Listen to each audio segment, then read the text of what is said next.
بسم اللہ الرحمن الرحیم۔ شروع اللہ کے نام سے جو بڑا مہربان نہایت رحم والا ہے۔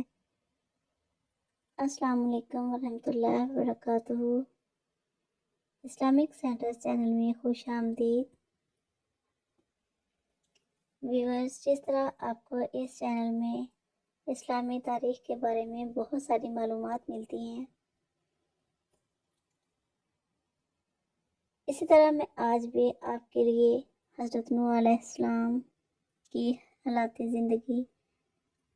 واقعات اور ان کی پیدائش و نسب کا پارٹ 2 لے کر آئی ہوں۔ اس کا پارٹ 1 دیکھنے کے لیے اس سے پہلے میں ویڈیو دے چکی ہوں، اس کو ضرور دیکھیے گا تاکہ آپ بھی حضرت نوح علیہ السلام کی زندگی کے حالات اور واقعات اور ان کی پیدائش و نسب کے بارے میں ساری معلومات حاصل کر سکیں۔ تو آئیے دیکھتے ہیں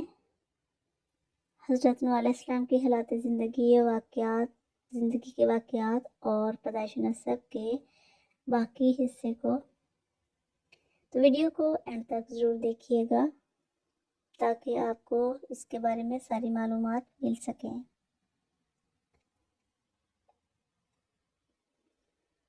اللہ تعالیٰ نے سورۃ العنکبوت میں فرمایا، اور ہم نے نوح کو ان کی قوم کے پاس بھیجا تھا، چنانچہ 50 کم 1000 سال تک وہ ان کے درمیان میں رہے، پھر ان کو طوفان نے آ پکڑا اور وہ عام لوگوں میں سے تھے۔ پھر نوح کو اور کشتی والوں کو بچا لیا اور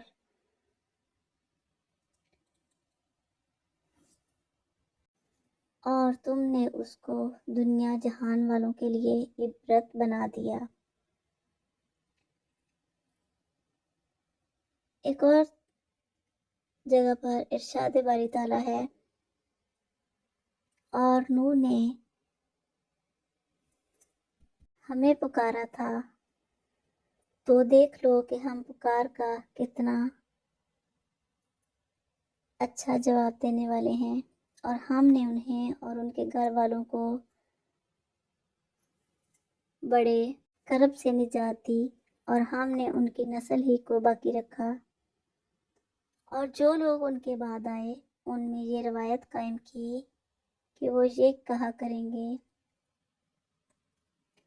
سلام ہو نوح پر دنیا جہاں کے لوگوں میں، ہم نیک عمل کرنے والوں کو اسی طرح صلہ دیتے ہیں، بے شک وہ ہمارے مومن بندوں میں سے تھے۔ پھر ہم نے دوسرے لوگوں کو پانی میں غرق کر دیا۔ سورۃ القمر میں ارشاد باری تعالیٰ ہے، ان سے پہلے نوح کی قوم نے بھی جھٹلانے کا رویہ اختیار کیا تھا، انہوں نے ہمارے بندوں کو جھٹلایا اور کہا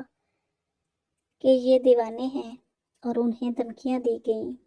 اس پر انہوں نے اپنے پروردگار کو پکارا کہ میں بے بس ہو چکا ہوں، اب آپ ہی بدلہ لیجئے۔ چنانچہ ہم نے ٹوٹ کر برسنے والے پانی سے آسمان کے دروازے کھول دیے اور زمین کو پھاڑ کر چشموں میں تبدیل کر دیا،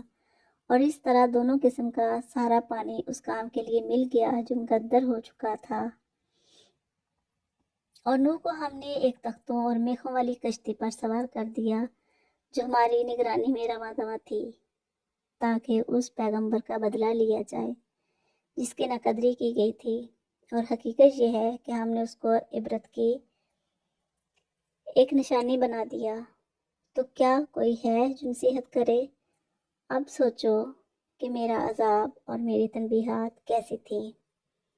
اور سورۃ نوح میں اللہ تعالیٰ نے ارشاد فرمایا،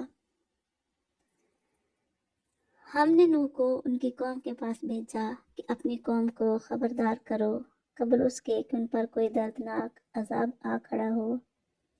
چنانچہ انہوں نے اپنی قوم سے کہا کہ اے میری قوم، میں تمہارے لیے ایک صاف صاف خبردار کرنے والا ہوں کہ اللہ کی عبادت کرو اور اس سے ڈرو اور میرا کہنا مانو، اللہ تمہارے گناہوں کی مغفرت فرمائے گا، تمہیں ایک مقرر وقت تک باقی رکھے گا، بے شک جب اللہ کا مقرر کیا ہوا وقت آ جاتا ہے تو پھر وہ مؤخر نہیں ہوتا۔ کاش کہ تم سمجھتے ہوتے۔ پھر نوح نے اللہ تعالیٰ سے کہا کہ میرے پروردگار، میں نے اپنی قوم کو رات دن حق کی دعوت دی ہے، لیکن میری دعوت کا اس کے سوا کوئی نتیجہ نہیں ہوا کہ وہ اور زیادہ بھاگنے لگے۔ اور میں نے جب بھی انہیں دعوت دی تاکہ آپ ان کی مغفرت فرمائیں تو انہوں نے اپنی انگلیاں اپنے کانوں میں دے لیں،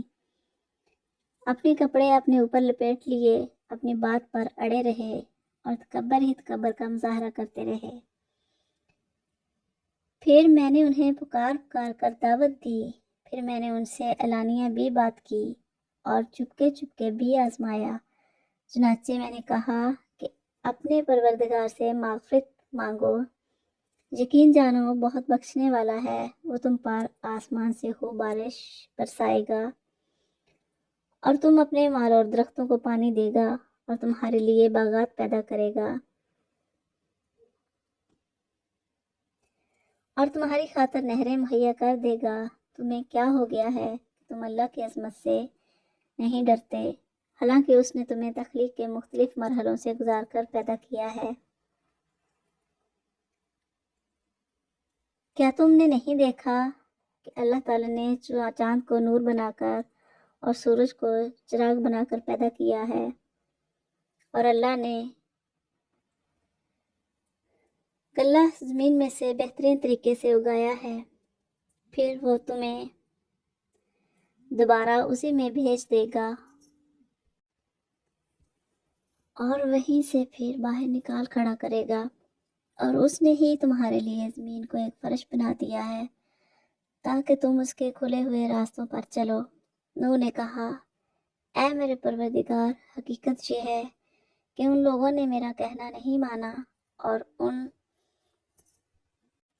سرداروں کے پیچھے چل پڑے جن کو ان کے مال اور اولاد نے نقصان پہنچانے کے سوا کچھ نہیں دیا، اور انہوں نے بڑی باری مکاری سے کام لیا ہے اور اپنے آدمیوں سے کہا ہے کہ اپنے معبودوں کو ہرگز مت چھوڑنا، اور نہ ود اور سوا کو کسی صورت میں چھوڑنا، اور نہ یعوث یعوق اور نصر کو چھوڑنا۔ اس طرح انہوں نے بہت سے لوگوں کو گمراہ کر دیا ہے، لہٰذا یا رب، آپ بھی ان ظالموں کو گمراہی کے سوا کسی اور چیز میں ترقی نہ دیجیے۔ ان لوگوں کے گناہوں کی وجہ سے ہی انہیں غرق کیا گیا، پھر آگ میں داخل کیا گیا اور انہیں اللہ کو چھوڑ کر کوئی حمایتی میسر نہیں آئے۔ اور نوح نے یہ بھی کہا کہ اے میرے پروردگار، ان کافروں میں سے کوئی ایک باشندہ بھی زمین پر باقی نہ رکھے، اگر آپ ان کو باقی رکھیں گے تو یہ آپ کے بندوں کو گمراہ کریں گے، اور ان سے جو اولاد پیدا ہوگی وہ بدکار اور آپ کی کافر ہی پیدا ہوگی۔ میرے پروردگار، میرے بھی بخشش فرما دیجیے، میرے والدین کی بھی، اور اس شخص کی جو میرے گھر میں ایمان کی حالت میں داخل ہوا ہے، اور تمام مومن مردوں اور مومن عورتوں کی بھی، اور جو لوگ ظالم ہیں ان کو تباہی کے سوا کوئی اور چیز عطا نہ فرمائیے۔ اسی طرح سورۃ النساء میں اللہ تعالیٰ نے ارشاد فرمایا، اے پیغمبر، ہم نے تمہارے پاس اسی طرح وحی بھیجی ہے جیسے نوح اور اس کے بعد دوسرے نبیوں کے پاس بھیجی تھی، اور ہم نے ابراہیم، اسماعیل، اسحاق، یعقوب اور ان کی اولاد کے پاس، اور عیسیٰ، ایوب، یونس، ہارون اور سلیمان کے پاس بھی وحی بھیجی تھی، اور ہم نے داؤد کو زبور عطا کی تھی، اور بہت سے رسول ہیں جن کے واقعات ہم نے پہلے تمہیں سنائے ہیں، اور بہت سے رسول ایسے ہیں کہ ہم نے ان کے واقعات تمہیں نہیں سنائے۔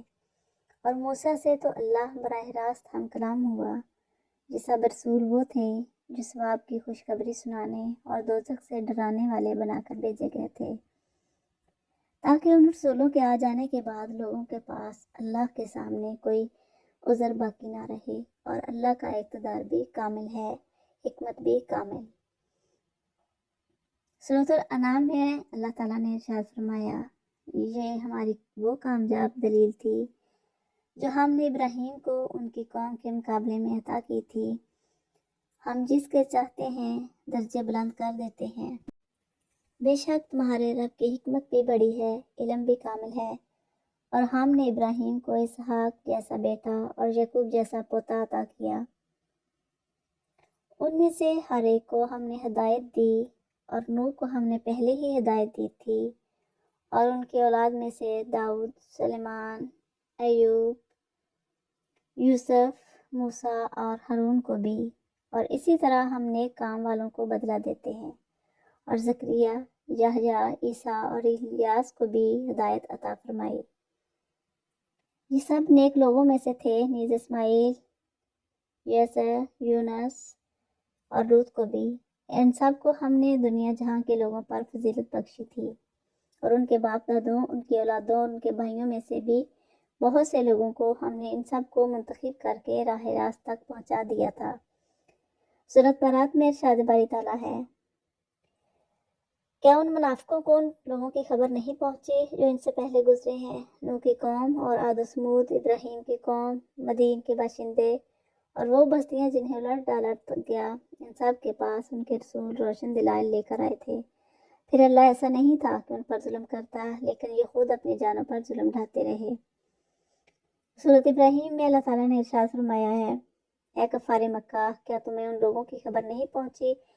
جو تم سے پہلے گزر چکے ہیں؟ قوم نوح، عاد، ثمود اور ان کے بعد آنے والی قومیں جنہیں اللہ کے سوا کوئی نہیں جانتا، ان سب کے پاس ان کے رسول کھلے کھلے دلائل لے کر آئے، تو انہوں نے ان کے منہ پر اپنے ہاتھ رکھ دیے اور کہا کہ جو پیغام تمہیں دے کر بھیجا گیا ہے ہم اس کو ماننے سے انکار کرتے ہیں، اور جس بات کی تم ہمیں دعوت دے رہے ہو اس کے بارے میں ہمیں بڑا بھاری شک ہے۔ سورۃ بنی اسرائیل میں آیت نمبر 3 میں اللہ تعالیٰ نے ارشاد فرمایا،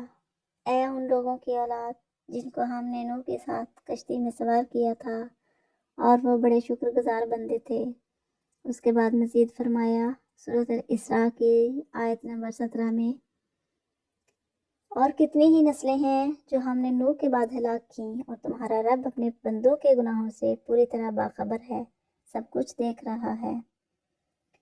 سورۃ الاحزاب میں اللہ تعالیٰ کا ارشاد ہے، اے پیغمبر، وقت یاد رکھو جب ہم نے تمام نبیوں سے عہد لیا تھا اور تم سے بھی، اور نوح اور ابراہیم اور موسیٰ اور عیسیٰ ابن مریم سے بھی، اور ہم نے ان سے نہایت پختہ عہد لیا تھا۔ اور سورۃ صاد میں ارشاد فرمایا،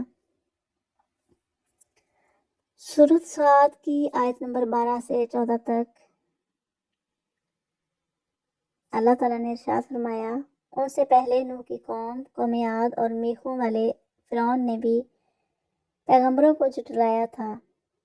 اور قوم ثمود اور لوط کی قوم اور ایکا والوں نے بھی، وہ تھے مخالف گروہ کے لوگ، ان میں سے کوئی ایسا نہیں تھا جس نے پیغمبروں کو نہ جھٹلایا ہو، اس لیے میرا عذاب بجا طور پر نازل ہو کر رہا۔ اور سورۃ مومن میں اللہ تعالیٰ کا ارشاد ہے، ان سے پہلے نوح کی قوم اور ان کے بعد بہت سے گروہوں نے بھی پیغمبروں کو جھٹلایا تھا، اور ہر قوم نے اپنے پیغمبر کے بارے میں یہ ارادہ کیا تھا کہ انہیں گرفتار کر لے، اور انہوں نے باطل کا سہارا لے کر جھگڑے کیے تھے تاکہ اس کے ذریعے حق کو مٹا دیں۔ نتیجہ یہ ہوا کہ میں نے ان کو پکڑ میں لے لیا، اب دیکھ لو کہ میری سزا کیسی سخت تھی۔ اور اسی طرح جن لوگوں نے کفر اپنا لیا ہے ان کے بارے میں تمہارے پروردگار کی یہ بات بھی پکی ہو چکی ہے کہ وہ دوزخی لوگ ہیں۔ سورۃ الشورى میں ارشاد باری تعالیٰ ہے، اس نے تمہارے لیے دین کا وہی طریقہ اختیار کیا ہے جس کا حکم اس نے نوح کو دیا تھا، اور جو اے پیغمبر ہم نے تمہارے پاس وحی کے ذریعے بھیجا ہے، اور جس کا حکم ہم نے ابراہیم، موسیٰ اور عیسیٰ کو دیا تھا کہ تم دین کو قائم کرو اور اس میں تفرقہ نہ ڈالنا، پھر بھی مشرکین کو وہ بات گرہ گزرتی ہے جس کی طرف تم انہیں دعوت دے رہے ہو۔ اللہ جس کو چاہتا ہے چن کر اپنی طرف کھینچ لیتا ہے، اور جو کوئی اس سے لو لگاتا ہے اسے اپنے پاس پہنچا دیتا ہے۔ اور سورۃ کاف میں ارشاد باری تعالیٰ ہے، ان سے پہلے نوح کی قوم اور اصحاب الرس اور سمود کے لوگوں نے بھی اس بات کو جھٹلایا تھا، نیز قوم عاد اور فرعون اور لوط کے بھائیوں نے بھی، اور اصحاب الایکا اور تبع کی قوم نے بھی۔ انسان نے پیغمبروں کو جھٹلایا تھا، اس لیے میں نے جس عذاب سے ڈرایا تھا وہ سچ ہو کر رہا۔ سورۃ الذاریات میں اللہ تعالیٰ کا ارشاد ہے، اور اس سے بھی پہلے نوح کی قوم کو بھی ہم نے پکڑ لیا تھا، یقین جانو وہ بڑے نافرمان لوگ تھے۔ سورۃ النجم میں اللہ تعالیٰ کا ارشاد ہے، وہ اس سے پہلے نوح کی قوم کو بھی ہلاک کیا، بے شک وہ سب سے زیادہ ظالم اور سرکش تھے۔ سورۃ الحدید میں اللہ کا ارشاد ہے، اور ہم نے نوح کو اور ابراہیم کو پیغمبر بنا کر بھیجا، اور ان دونوں کی اولاد میں نبوت اور کتاب کا سلسلہ جاری کیا، اور پھر ان میں سے کچھ تو ہدایت پر آ گئے اور ان میں سے بہت سے لوگ نافرمان رہے۔ اور سورۃ التحریم میں اللہ تعالیٰ نے آیت نمبر 10 میں فرمایا، جن لوگوں نے کفر اختیار کیا ہے، اللہ ان کے لیے نوح کی بیوی اور لوط کی بیوی کو مثال کے طور پر پیش کرتا ہے۔ یہ دونوں ہمارے بندوں میں سے دو ایسے بندوں کے نکاح میں تھیں جو بہت نیک تھے، پھر انہوں نے ان کے ساتھ بے وفائی کی تو وہ دونوں اللہ کے مقابلے میں ان کے کچھ بھی کام نہیں آئے، اور ان بیویوں سے کہا گیا کہ دوسرے جانے والوں کے ساتھ تم بھی جہنم میں چلی جاؤ۔ تو ویورز، یہ تھا حضرت نوح علیہ السلام کی زندگی کے حالات و واقعات اور ان کی پیدائش و نسب کا پارٹ 2۔ اس کے بعد میں دنیا میں بت پرستی کے آغاز، حضرت نوح علیہ السلام کے باقی زندگی میں ہونے والے واقعات کے بارے میں ویڈیوز لے کر آؤں گی۔ ہر ویڈیو کو لازمی دیکھیے گا تاکہ ہر پیغمبر کی حالات زندگی، ان کے واقعات کے بارے میں معلومات ملتی رہیں، اور ان کی زندگی میں آنے والی مشکلات، ان کے توحید کی دعوت کے بارے میں ساری معلومات مل سکیں۔ تو اس چینل کو اپنے علمی اضافے اور میرے سپورٹ کے لیے ضرور سبسکرائب کریں۔ ویڈیو پسند آئے تو اس کو لائک اور شیئر ضرور کریں تاکہ باقی لوگ بھی اس سے فائدہ اٹھا سکیں، معلومات حاصل کر سکیں۔ بیل آئیکن کو ضرور پریس کریں تاکہ ہر نئی آنے والی ویڈیو کا نوٹیفیکیشن آپ تک پہنچ سکے اور آپ کی معلومات میں اضافہ ہو سکے، اور آپ بھی اسلامک ہسٹری کے بارے میں زیادہ سے زیادہ معلومات حاصل کر سکیں۔ تو ملتے ہیں نیکسٹ ویڈیو میں، تب تک کے لیے اللہ حافظ۔